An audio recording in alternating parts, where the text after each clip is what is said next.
Ìròyìn tó ń jà ràìnràìn tí ó ń lọ láàrin àwọn olóṣèlú báyìí pàápàá àwọn ọmọlẹ́yìn olùdíje fún ipò ààrẹ lábẹ́ ẹgbẹ́ òṣèlú People's Democratic Party (PDP) lọ́dún tó kọjá tó tún jẹ́ igbákejì ààrẹ tẹ́lẹ̀ lórílẹ̀‐èdè yìí Alhaji Atiku Abubakar ó ní wípé ààrẹ Bọ́lá Ahmed Tinubu ó ti gbé owó fún ẹni tó jẹ́ orogún ẹ̀ tí kì í sọ̀rọ̀ ẹ̀ dáadáa tẹ́lẹ̀ tó tún jẹ́ atọ̀nà Oòduà ilẹ̀ Yorùbá ìyẹn olóyè Bọ̀dé George àti pé nítorí owó tabua owó rọ̀gùrọ̀gù tí Tinubu gbé fún Bọ̀dé George ìní bàbá náà ni ó fi bú Tinubu mọ́ lẹ́nu ọjọ́ mẹ́ta yìí. Ẹ rántí pé láti bí ọ̀sẹ̀ kan sẹ́yìn ọ̀rọ̀ àti ìjà burúkú ló ń ṣẹlẹ̀ láàrin Àtíkù àti Bọ̀dé George báyìí o tí Bọ̀dé George ń fẹ̀sùn kan Àtíkù pé bó ṣe jáde fún ipò ààrẹ ẹgbẹ́ òṣèlú PDP lọ́dún tó kọjá ló fọ́ ẹgbẹ́ àwọn tó jẹ́ kí ẹgbẹ́ òṣèlú APC àti Tinubu kò di ààrẹ tó sì jẹ́ pé ọ̀rọ̀ burúkú ọ̀rọ̀ kòbákùngbé làwọn méjèèjì náà ń sọ síra wọn láti ọ̀sẹ̀ kan sẹ́yìn báyìí ṣùgbọ́n tí Bọ̀dé George ti ń kìlọ̀ fún Àtíkù pé kó má tiẹ̀ gbúrẹ̀ dámọ̀ràn láti díje du ipò ààrẹ lọ́dún 2027 nítorí pé onìkan kọ́ náà dáyé fún onìkan kọ́ ló lu ẹgbẹ́ òṣèlú PDP àti pé apá gúúsù yẹn ilẹ̀ Yorùbá ilẹ̀ Ìgbò tàbí Ìjọ ìní ààrẹ tún gbọ́dọ̀ ti jáde lọ́dún 2027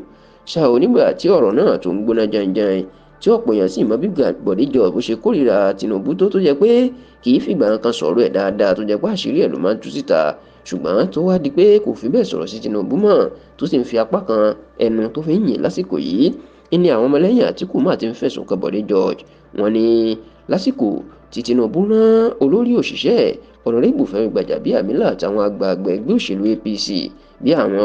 bí ọmọọba Tajudeen Olúṣí ni wọ́n rán lọ sí ọ̀dọ̀ Bọ̀dé George bẹ́ẹ̀ ni wọ́n ní àwọn tí Tinubu rán yìí wọ́n ṣọwọ́ kúdúrú ránṣẹ́ sí Bọ̀dé George wọ́n fi nǹkan ńlá ránṣẹ́ wọ́n ní láti ìgbà náà ìní Bọ̀dé George ìlú ti di olólùfẹ́ Tinubu tó jẹ́ pé ọgbọ́n ìlú fi ń yìn báyìí tó sì tó ń fọgbọ́gbọ́n tó fi ń gbèjẹ ṣùgbọ́n ṣá o àwọn ọmọlẹ́yìn Bọ̀dé George wọ́n ní àwọn ọmọlẹ́yìn Àtíkù tó ń sọrú ọ̀rọ̀ báyìí wọn àmọ́ ń tán sọ wọ́n ní Bọ̀dé George táwọn mọ̀ kó lè gbà àbẹ̀tẹ́lẹ̀ kankan lọ́wọ́ Tinubu wọ́n ní òdodo ọ̀rọ̀ bí ìsọkúsọ ló máa ń rí gbogbo ohun tí Bọ̀dé George ń sọ wọ́n ló òtítọ́ ọ̀rọ̀ ni àti pé Bọ̀dé George ò fìgbà kan yin Tinubu rí bẹ́ẹ̀ ni kò fìgbà kan sọ pé ká dìbò fún un kódà àwọn ní tí àbá náà tó ń sọ ni pé kì í Tinubu ń ṣe ẹni tó yẹ kéèyàn dìbò fún lọ́dún 2027 pẹ̀lú bó ṣe ń ṣe Nàìjíríà o tó sì ní ṣe irú ẹni bẹ́ẹ̀ tó sì ń sọ irú ọ̀rọ̀ bẹ́ẹ̀ dàsìkò yìí ìnáwó á ń fẹ̀sùn kàn pé Tinubu gbé owó tabua fún àti pé àwọn Gbàjàbíàmílà àtàwọn ọmọọba Tajudeen Olúṣì tó jẹ́ olórí àwọn àgbà ẹgbẹ́ òṣèlú APC lẹ́kọ̀ọ́ ènìyàn rán láti gbé owó ránṣẹ́ sí